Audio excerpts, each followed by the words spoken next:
Did you know, in 1802, a very well-known European explorer landed right here on this very beach, ready to survey and map in detail the large body of water which was known as Western Port Bay.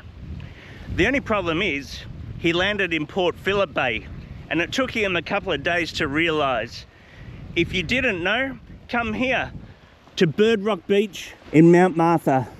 To get here, you go down this road, past this shop, and stop here. Then you have made it to the location where Matthew Flinders first got off his boat in our Port Phillip Bay. Matthew Flinders is a very well-known name here in Australia.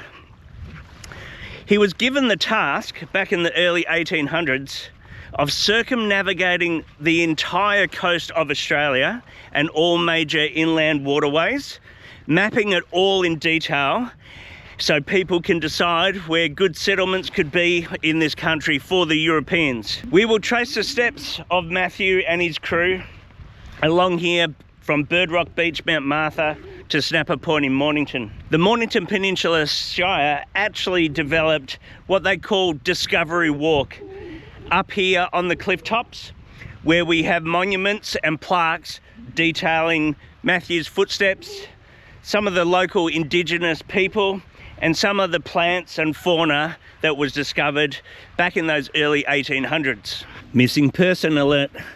Just found a boy. We are now currently on what they call the Discoverer's Walk. This is marker number 1. This is the approximate point, but down on the beach, where Matthew and his crew landed. It was more likely that Matthew and the crew were walking along the shorelines rather than up here on the cliff tops. And this is marker number 2. It talks about when Port Phillip Bay was formed about 7,000 years ago after the last ice age. Marker number 3 talks about the first Europeans to enter Port Phillip Bay. This one's about John Murray. He sailed in on the Lady Nelson. Marker number 4 represents the battle between the French and English. They were already at war, but there was a race to find settlement and new lands. Marker number 5 talks about where Flinders and his crew scaled the rock face to come up to the land above the beach.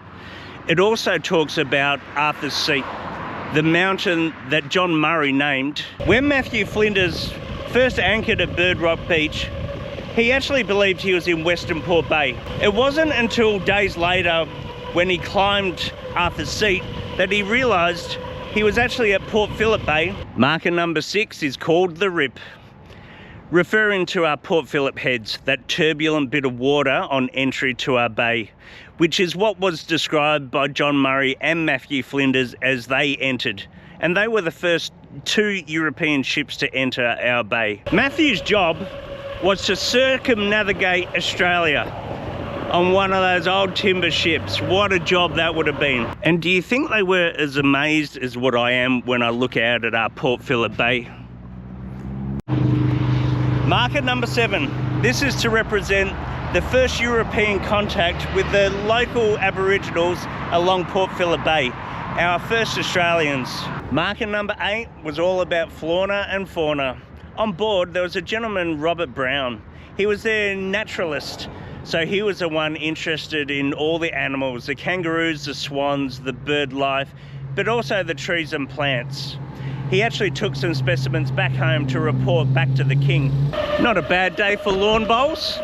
If you're ever in town, you should go to that pub, the Royal Hotel, one of the most beautiful looking pubs here in Mornington. Marker number 9 and the final marker. This is here to represent the achievement of Matthew Flinders, circumnavigating all of Australia and providing a detailed map of his experience. It is a pretty amazing skill. Unfortunately, on his way home, he was captured by the French and imprisoned in Mauritius for 6.5 years, and then later on died back in England at age 40. Matthew Flinders was born in England in 1774, and he died in 1814 as a young man.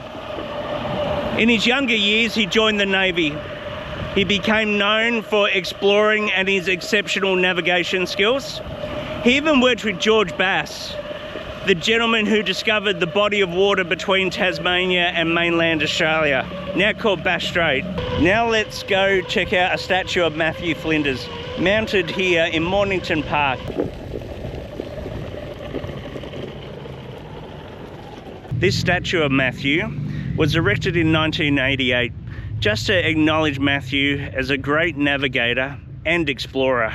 Now we will head down a snapper point where it is said Matthew stood on a rocky headland to survey the areas of the bay and map out some of that coastline. It's just up there, just on top of that hill. If we walk up this path a little bit, we'll see the monument that was built in recognition of Matthew standing on this very same land surveying our bay. The monument behind me was erected in 1952 in memory of Matthew Flinders and his achievements navigating through this bay and surveying the landscape. It is said Matthew chose this location because back in 1802 this would have been a rocky outcrop, unlike the developed seaside suburb it is today. They say he chose this it was a great vantage point to survey and actually see the landscape and the body of water. Back then, surveying land from a boat was hard.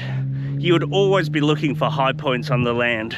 I may be a little biased, as this is my hometown, but how beautiful is Mornington? After Matthew finished surveying here at Snapper Point in Mornington, he headed back to his ship, the Investigator. Still not convinced what body of water he was surveying, he then climbed Arthur's Seat, a mountain not far from here, to get his bearings on what body of water he was looking at. This is where he discovered he was on Port Phillip Bay, and Western Port Bay was over the other side of the Mornington Peninsula. Let's go to Arthur's Seat now. There she is, Arthur's Seat. We have driven halfway up Arthur's Seat. Matthew had to walk this. We are on the way to the Matthew Flinders cairn, which is, a cairn is just a pile of rocks that's made as some type of memorial or monument.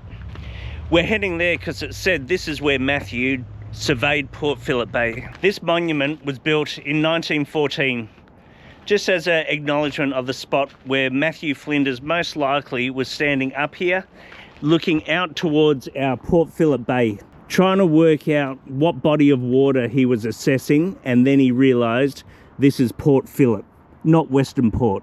You can see why Matthew chose this location to look out at the landscape and the coastline of our Port Phillip Bay, and it is beautiful. It took Matthew Flinders almost 2 years to circumnavigate Australia. Australia is a big place, but it won't take you that long to walk the Discoverer's Walk between Mount Martha and Mornington and try and find those 9 markers.